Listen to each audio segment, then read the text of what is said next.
اور جس نے آسمان سے پانی ایک مقدار میں نازل کیا، جس سے ہم نے مردہ شہر کو زندہ کر دیا، تم بھی اسی طرح قبروں سے نکالے جاؤ گے۔ اور جس نے تمام اقسام کے جوڑے پیدا کیے اور تمہارے لیے کشتیاں اور جانور آمادہ کیے جن پر تم سوار ہوتے ہو، تاکہ تم ان کی پشت پر بیٹھو، پھر جب تم اس پر درست بیٹھ جاؤ تو اپنے پروردگار کی نعمت یاد کرو اور کہو، پاک ہے وہ جس نے اسے ہمارے لیے مسخر کیا، ورنہ ہم اسے قابو میں نہیں لا سکتے تھے، اور ہم اپنے پروردگار کی طرف لوٹ کر جانے والے ہیں۔ اور ان لوگوں نے اللہ کے بندوں میں سے کچھ کو اللہ کا جز اولاد بنا دیا۔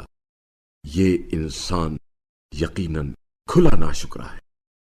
کیا اللہ نے اپنی مخلوقات میں سے اپنے لیے بیٹیاں بنا لی اور تمہیں بیٹوں کے لیے منتخب کیا؟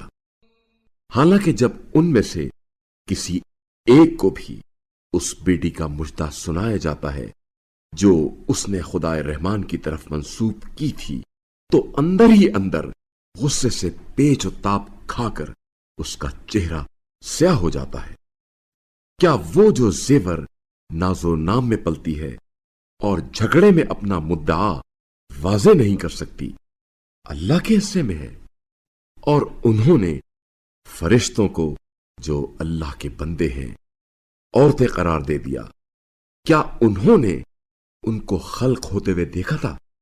ان قریب ان کی گواہی لکھی جائے گی اور ان سے پوچھا جائے گا۔ اور وہ کہتے ہیں، اگر خدائے رحمان چاہتا تو ہم ان فرشتوں کی پوجا نہ کرتے، انہیں اس کا کوئی علم نہیں، یہ تو صرف اندازے لگاتے ہیں۔